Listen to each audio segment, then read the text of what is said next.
Everyone. ఇవాళ మనతో పాటు ఉన్నారు సీనియర్ జర్నలిస్ట్ భరద్వాజ్ గారు. వారితో మాట్లాడదాం. సార్ నమస్తే సార్. నమస్తే. సార్ ఇప్పుడు తిరుమల అనేది బాగా న్యూస్‌లో వస్తుంది. తిరుమల గురించి చాలా విషయాలు వస్తున్నాయి. సో ఇప్పుడు రీసెంట్‌గా మనకు ఒక న్యూస్ వస్తుంది ఏంటంటే తిరుమలలో ఇప్పటి నుంచి రాజకీయాలు మాట్లాడితే కేసులు పెడతామని చెప్పేసి ఒక న్యూస్ అయితే బాగా వైరల్ అవుతుంది. సో దానిపైన మీ అభిప్రాయం? అంటే తిరుమలలో రాజకీయాలు మాట్లాడకూడదు అని అనుకుంటే తిరుమల నుంచి మీడియాని కిందకి పంపించేయాలి ముందు. అంటే తిరుమలలో ప్రతి ఛానల్కి ప్రతి పత్రికకి ఒక ఆఫీస్ ఉంది. అక్కడ జనరల్గా జరిగేది ఏంటంటే దర్శనాలు చేసుకుని బయటకు వచ్చేటువంటి సెలబ్రిటీస్ కావచ్చు, పొలిటికల్గా చాలా పాపులారిటీ ఉన్నవాళ్ళు, పదవుల్లో ఉన్నవాళ్ళు, పదవుల్లో లేని వాళ్ళు, మాజీలు, తాజాలు అందరూ దేవుడి దర్శనానికి వస్తారు.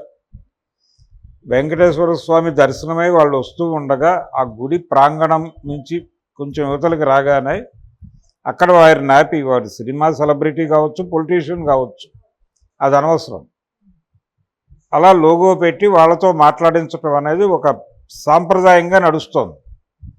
ఈ మాట్లాడే క్రమంలో ఏం మాట్లాడాలి, ఎంతవరకు మాట్లాడాలి, ఏ మోతాదులో మాట్లాడాలి, ఆలయ ప్రాంగణంలో నిలబడి మాట్లాడుతున్నాం కాబట్టి అనే స్పృహ వాళ్ళకు ఉండాలి.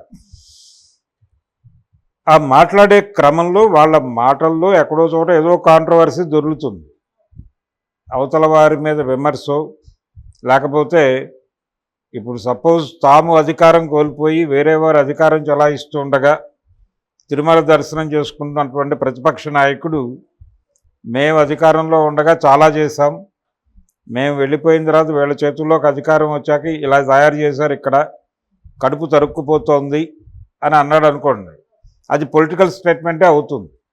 సో అది పొలిటికల్ స్టేట్మెంట్ అయింది కాబట్టి అతని మీద కేసులు పెట్టాలనేది ఇప్పుడు ప్రస్తుతం కొత్తగా తీసుకురావాలనుకుంటున్నటువంటి ఒక నిబంధనకు సంబంధించిన ఇబ్బంది.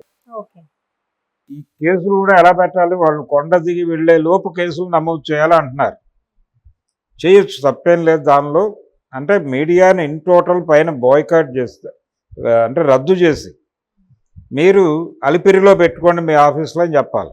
దిగువన అలిపిరి దగ్గర పెట్టుకొని అలిపిరి నుంచి కిందకు వచ్చాక ఒక మీడియా పాయింట్ పెట్టుకుని ఆ మీడియా పాయింట్ దగ్గరకు వస్తారు సెలబ్రిటీస్, అక్కడ మాట్లాడించుకోండి, లేదు తిరుపతి ప్రెస్ క్లబ్లో మాట్లాడించుకోండి.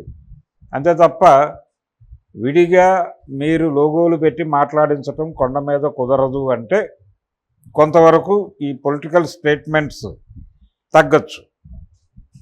రెండవది ఇంకొకటి, ఈ మధ్య కాలంలో చూసాం, ఒక రాజకీయ కార్యాచరణ జరిగింది తిరుమల కొండ మీద. అంటే తిరుమల వెంకటేశ్వర స్వామి ప్రసాదంగా ఇస్తున్నటువంటి లడ్డూల్లో వాడుతున్నటువంటి నేతిలో జంతువుల కొవ్వు అవశేషాలు ఉన్నాయి అనే ఆరోపణ నేపథ్యంలో పవన్ కళ్యాణ్ గారు అక్కడ ఒక దీక్ష చేపట్టాడు. ఆ దీక్ష చేపట్టడము, ఆ సందర్భంగా ఆయన మాట్లాడటం, అది కూడా పొలిటికలే, అది కూడా రాజకీయ ప్రకటన, రాజకీయ వ్యూహంలో భాగంగానే జరిగింది. ప్రాయశ్చిత్త దీక్ష అని చేసుకున్నాడు ఆయన. ఆయన మొత్తం తెలుగువారందరి తరఫున ప్రాయశ్చిత్తం చేశాడు ఆయన ఒక్కడే. కాబట్టి ఇలాంటి ప్రాయశ్చిత్త దీక్షలు చేయటం కూడా పొలిటికల్ స్టంట్ కిందకే వస్తుంది అనేది కూడా గుర్తించాలి వాళ్ళు.